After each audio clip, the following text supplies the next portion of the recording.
Mengejutkan, mayoritas wanita Malaysia apanya sering membohongi pasangan mereka. Dalam sebuah rilis hasil survei, sebagaimana yang dihajat di beberapa negara. Data tersebut menunjukkan sekitar 39% wanita Malaysia mengaku bahwa mereka berselingkuh dengan mitra mereka dalam jajak pendapat tersebut.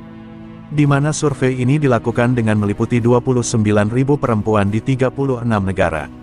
Dilaporkan bahwa, Malaysia, para wanita Malaysia berada di urutan ketiga setelah Ghana 62% dan Thailand 59% dalam survei di seluruh dunia yang dilakukan oleh produsen kondom Durex. Lebih daripada itu, pada tempat keempat dan kelima adalah Rusia 33% dan Singapura 19%. Tidak hanya itu saja, di antara persentase pasangan yang saling berselingkuh, warga wanita Malaysia juga berada di urutan ketiga setelah Korea Selatan pada posisi kedua, serta Thailand di posisi pertama. Bahkan, lebih jauh survei yang sama ini juga menunjukkan pria di Singapura dan Hong Kong sebagai yang paling hobi gonta-ganti pasangan di Asia. Mereka rata-rata pernah tidur sampai dengan 16 lawan jenis yang berbeda secara bergiliran. Sebaliknya, pria Malaysia justru melakukan hubungan kenikmatan dengan rata-rata 3 wanita. Sungguh demikian ini di luar ekspektasi banyak orang. Lain daripada itu, fakta lain menyebutkan bahwa angka kesuburan perempuan berusia 15-49 tahun di Malaysia pada tahun 2022 berada pada tingkat paling rendah dalam 5 dekade terakhir. Sebagaimana laporan Kepala Statistik Malaysia, total tingkat kesuburan turun 1,6 anak untuk setiap perempuan berusia 15-49 tahun, dibandingkan 1,7 anak pada tahun sebelumnya. Tentu fakta soal angka itu, paling rendah dalam 50 tahun terakhir ini dengan 4,9 anak per perempuan pada 1970. Angka TFR Malaysia di atas tingkat penggantian 2,1 anak yang menunjukkan bahwa rata-rata jumlah anak yang dilahirkan seorang perempuan pada masa suburnya cukup untuk menggantikan dirinya dan pasangannya. Namun begitu, kondisi itu menurun di bawah tingkat penggantian sejak 2013 sampai sekarang. Demikian ini bukan tanpa alasan. Tren penurunan itu berpotensi menimbulkan krisis demografi seperti penurunan pertumbuhan penduduk, penuaan penduduk dan dampaknya terhadap perekonomian dan sosial.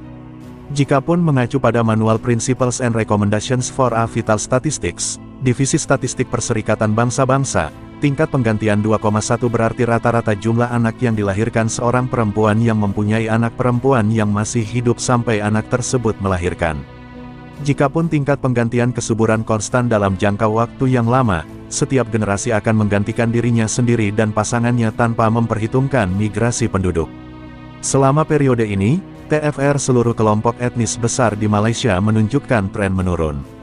Angka tertinggi dicatat etnis Melayu sebesar 2,1 anak untuk setiap perempuan berusia 15-49 tahun pada 2022, sedangkan etnis Tionghoa mencapai 0,8 anak. Sehubungan dengan itu, tren yang sama dapat diperhatikan di beberapa negara ASEAN seperti Vietnam 1,9 anak, Brunei Darussalam 1,8 anak, Thailand 1,3 anak, dan Singapura 1,1 anak, sedangkan di Filipina 2,7 anak, Laos 2,5 anak, Kamboja 2,3 anak, Indonesia 2,2 anak dan Myanmar 2,2 anak berada di atas penggantian. Rupa-rupanya banyak bayi laki-laki yang lahir lebih banyak dibandingkan bayi perempuan, masing-masing 218.345 dan 204.779 kelahiran. Bahkan, penurunan jumlah kelahiran itu mengakibatkan angka kelahiran kasar CBR turun dari 13,5 kelahiran pada 2021 menjadi 12,9 kelahiran per 1000 penduduk pada 2022. Soal negara satu ini, rupanya budaya Malaysia mengacu pada beragam budaya orang-orang Malaysia yang berbeda-beda. Di mana setiap orang pertama yang tinggal di kawasan tersebut adalah orang asal yang masih tersisa diikuti oleh orang Melayu, yang berpindah dari daratan Asia ke sana pada zaman dahulu. Bahkan, dengan pengaruh budaya Tionghoa dan India muncul ketika perdagangan dimulai dengan negara-negara tersebut dan meningkat dengan adanya imigrasi ke Malaysia. Tak hanya itu saja, budaya lain yang sangat memengaruhi Malaysia termasuk budaya Persia, Arab, dan Britania. Beragam etnik yang ada di Malaysia kini mempunyai identitas budaya yang unik dan khas dengan beberapa persilangan budaya. Lebih jauh, seni dan musik mempunyai tradisi yang lama di Malaysia dengan kesenian Melayu yang berasal dari Kesultanan Melayu. Seni tradisional berpusat pada bidang seperti ukiran, kerajinan perak, dan tenun. Pantang larang Islam membatasi karya seni yang menggambarkan manusia hingga pertengahan abad ke-20. Bahkan, seni pertunjukan sangat populer dan sering kali menunjukkan pengaruh India. Berbagai pengaruh dapat dilihat dalam arsitektur, dari kebudayaan perseorangan di Malaysia dan dari negara lain. Bangunan modern yang besar telah dibangun termasuk gedung kembar tertinggi di dunia, Menara Kembar Petronas. Musik Malaysia mempunyai beragam asal-usul dan sebagian besarnya didasarkan pada alat musik perkusi. Banyak kesusastraan awal Malaysia didasarkan pada wiracarita India, yang tetap tidak berubah walaupun orang Melayu memeluk Islam. Hal ini telah berkembang dalam beberapa dasawarsa terakhir. Kesusastraan Inggris tetap terbatas kepada golongan yang lebih tinggi sampai kedatangan mesin cetak. Kesusastraan Tionghoa dan India ciptaan setempat muncul pada abad ke-19. Masakan sering dibagi menurut garis etnik, tetapi terdapat beberapa hidangan yang mempunyai makanan campuran dari etnik yang berbeda.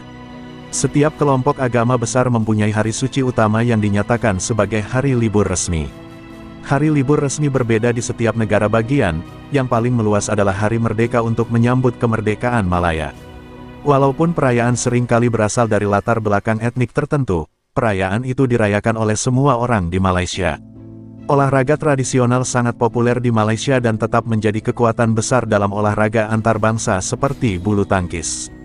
Malaysia menjadi tuan rumah pesta olahraga persemakmuran pada tahun 1998, yang merupakan pesta olahraga persemakmuran pertama dengan obor melalui lebih banyak negara dibandingkan dengan Inggris dan tuan rumah. Pemerintah Malaysia telah mengambil langkah mendefinisikan budaya Malaysia melalui Kebijakan Kebudayaan Kebangsaan 1971, yang menentukan apa yang dianggap budaya resmi, mendasarkannya pada budaya Melayu dan mengintegrasikan pengaruh Islam. Hal ini terutama memengaruhi bahasa. Hanya teks Melayu yang dianggap sebagai teks budaya resmi. Kendali pemerintah atas media itu kuat dan sebagian besar saluran media mempunyai hubungan dengan pemerintah dalam beberapa hal. Selain itu, nampaknya Malaysia masih menjadi negara berkembang karena pendapatan per kapitanya masih di bawah 12.375 dolar Amerika Serikat. Menurut United States Trade Representative (USTR) atau Kantor Perwakilan Perdagangan Amerika, negara maju memiliki pendapatan per kapita di atas 12.375 dolar Amerika Serikat. Target Malaysia untuk jadi negara berpenghasilan tinggi pada tahun 2025, 2 dekade lebih awal dari target Indonesia pada 2045. Sedangkan, kekuatan ekonomi Malaysia jauh berada di bawah Indonesia. Bahkan, Malaysia juga kalah oleh Thailand, Afrika Selatan, Israel dan Nigeria sekalipun.